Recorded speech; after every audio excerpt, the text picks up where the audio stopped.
Assalamualaikum warahmatullahi wabarakatuh. Di sini saya akan menjelaskan tentang listrik arus searah ya.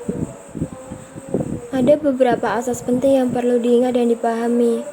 Di sini saya sudah menuliskan beberapa asasnya ya. Dari beberapa asas tersebut, kita dapat menyimpulkan arus listrik ditimbulkan oleh muatan listrik yang bergerak atau berpindah. Bila dalam suatu penghantar terus-menerus terjadi perpindahan muatan, maka berarti dalam penghantar itu terjadi arus listrik. Oke, di sini juga saya sudah menuliskan kuat arus listrik. Ada juga rumusnya ya. Dan nomor 2, hukum Ohm dan hambatan listrik. Di sini saya juga sudah menuliskan ininya ya. Rumusnya, kalau rumus arus listrik I sama dengan I per T.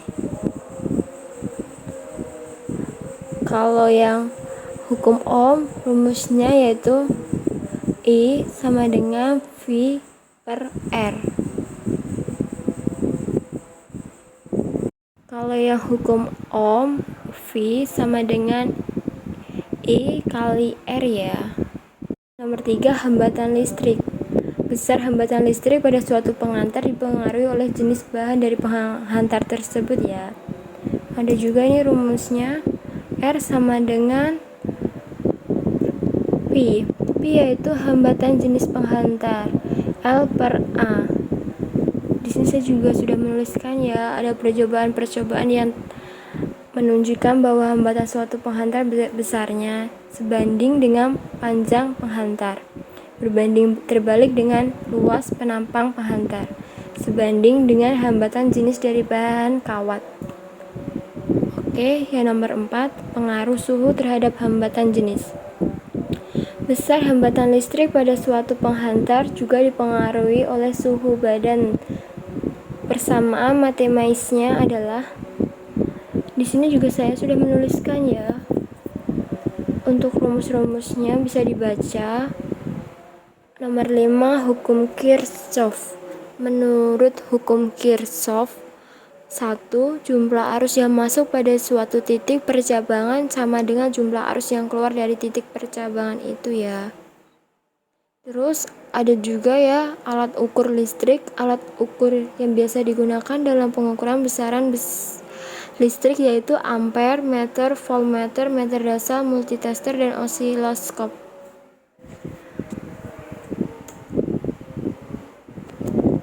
Yang C, rangkaian listrik arus searah. Arus listrik yang mengalir hanya ke satu arah disebut arus searah. Oke, yang terus rangkaian hambatan seri dan paralel. Komponen-komponen listrik seperti lampu, radio, TV, setrika dapat dirangkai, disusun seperti seri, paralel, atau gabungan seri dan paralel. Di sini saya juga sudah menuliskan rumus-rumusnya ya. Maaf sedikit panjang penjelasannya ya. Terus ada juga rangkaian paralel. Saya juga sudah menuliskan rumusnya. Yang kelima, daya dan energi listrik. 1. Daya listrik. Daya listrik yaitu kemampuan suatu perangkat listrik untuk menerima dan memanfaatkan energi listrik. Besarnya daya listrik dapat ditentukan dengan persamaan. Ini ada juga rumusnya, P sama dengan V kali I atau P sama dengan I kuadrat kali R atau P sama dengan V kuadrat kali R ya. Energi listrik yang kedua, energi listrik yaitu besarnya daya listrik yang dimanfaatkan dalam waktu tertentu secara matematis. Dirumuskan. Udah ada juga ya guys rumusnya. Oke, sekian dari saya. Assalamualaikum warahmatullahi wabarakatuh.